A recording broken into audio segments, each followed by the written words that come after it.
Hello friends, तुमचे स्वागत आहे नवीन व्हिडिओमध्ये। आणि आपण आज आलोय टेरेसवर।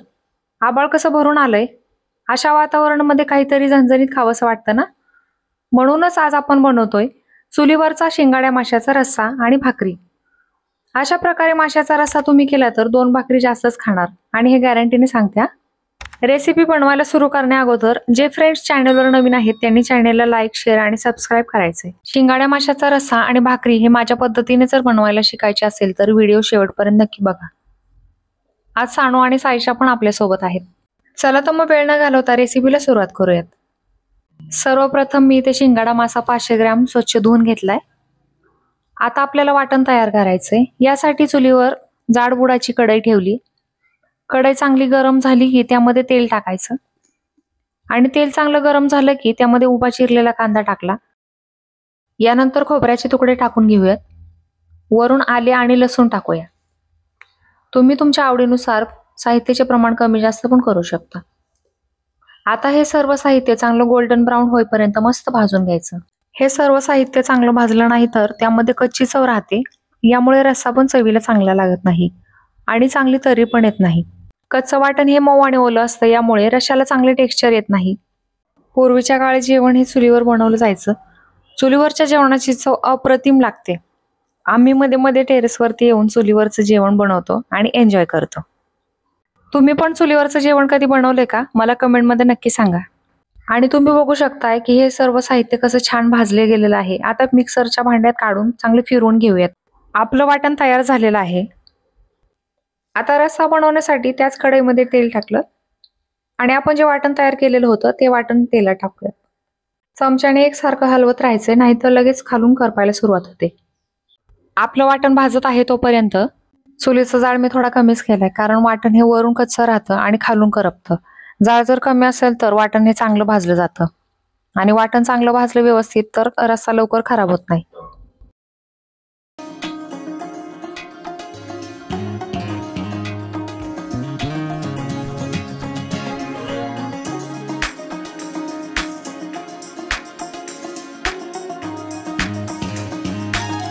आपलं वाटण हे भाजून तयार झालेलं आहे। त्यामध्ये 1 चमचा हळद ऍड केली, लगेच 2 चमचे मिरची पावडर ऍड केली। तुमच्याकडे जो मसाला अवेलेबल असेल तो टाकला तरी चालेल।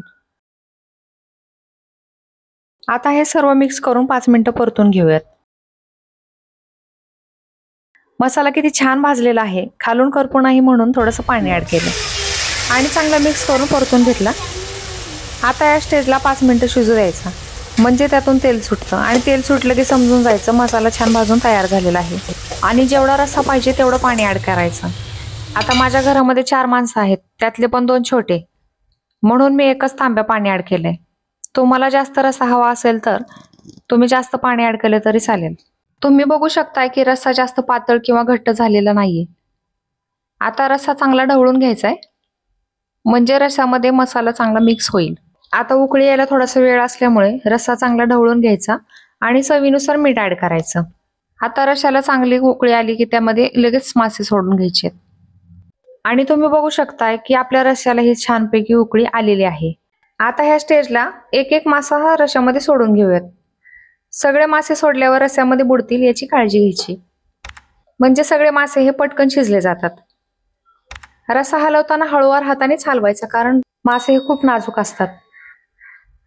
साधारणतः 10 ते 15 मिनिटांपर्यंत मंद आचेवर शिजून द्यायचे। जास्त वेळ शिजला तर गाळ होऊ शकतो। मासा रश्श्यामध्ये पण जास्त वेळ ठेवायचा नाही, कारण अगोदरच शिजलेला असतो आणि रस्सा पण गरम असल्याने मासा हा गाळ होऊ शकतो। फक्त मासा साईडला काढून ठेवला तरी चालेल। आता आपल्याला कोथिंबीर पेरून घ्यायची। कढई उचलून बाजूला ठेवली आणि भाकरीसाठी तवा हा चुलीवर ठेवून घेऊयात।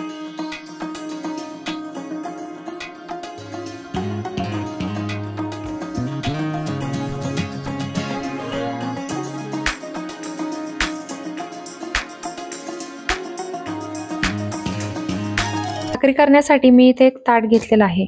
ज्वारीचं पीठ घेतलं, मी अगोदरच चाळून ठेवलेलं होतं। त्यामध्ये लागेल तसंच थोडं थोडं पाणी ऍड केलं। पीठ एकत्र करून सतत मळून घेऊयात। सुरुवातीला चिकट वाटतं, पण सारखं मळल्याने एकजीव आणि नरम होतं।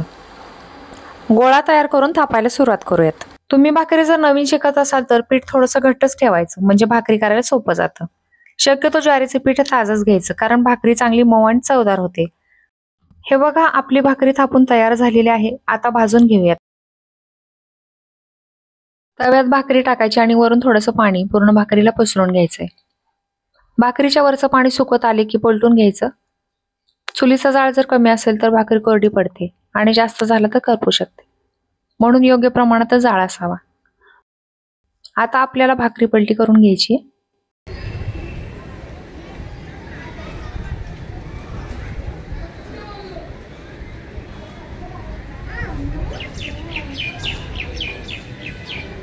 भाकरी पलटल्यावर दुसऱ्या बाजूला बोटाने हलकं दाबायचं, त्यामुळे भाकरी छान फुगते. पण इथे मी चुलीच्या आरावर दुसरी बाजू भाजून घेणार आहे. आता भाकरी आरावर ठेवूयात. आर जर जास्त पेटलेला असेल तर भाकरी पटकन करपते, म्हणून अंदाज घेऊनच भाकरी भाजायची. आता आर म्हणजे काय हा प्रश्न तुम्हाला पडला असेल. तर आर म्हणजे लाकूड जळाल्यानंतर जो विस्तव पडतो ना, त्यालाच गावाकडे आर म्हणतात.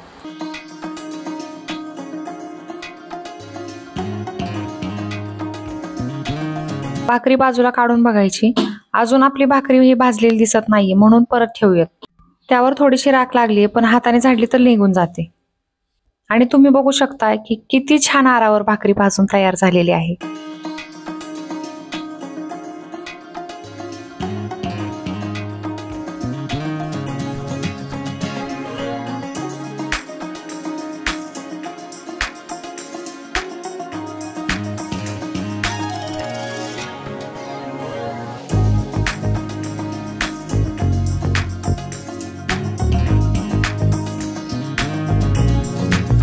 सायशाला खूप भूक लागली आणि ती माझ्या मागे लागली की मम्मी जेवायला दे म्हणून. मग आता आपण माशाचा रस्सा आणि भाकरी ही पटकन वाढून घेऊयात. आता तुम्ही बघू शकताय की गरमागरम शिंगाड्या माशाचा रस्सा आणि भाकरी किती छान झालेली आहे. तुम्ही हा रस्सा फक्त भातासोबत पण खाऊ शकता. चला पटकन जेवण करूया, कारण पाऊस जोरात येणार आहे असं वाटतंय. जर अशा चुलीवरच्या रेसिपी तुम्हाला बघायला आवडत असतील तर कमेंटमध्ये मला नक्की सांगा. तुम्ही पण ही रेसिपी ट्राय करा आणि तुमची प्रतिक्रिया कमेंटमध्ये सांगा. काही क्वेश्चन असतील तर नक्की विचारा. तुम्हाला जर सजेशन द्यायचे असेल तर निसंकोचपणे देऊ शकता. अशाच चुलीवरच्या नवनवीन रेसिपी बघण्यासाठी चॅनलला लाईक, शेअर आणि सबस्क्राईब करायला विसरू नका. आणि हो, बेल आयकॉन पण प्रेस करा. पुन्हा भेटूया एका नव्या रेसिपीसह. तोपर्यंत बाय बाय.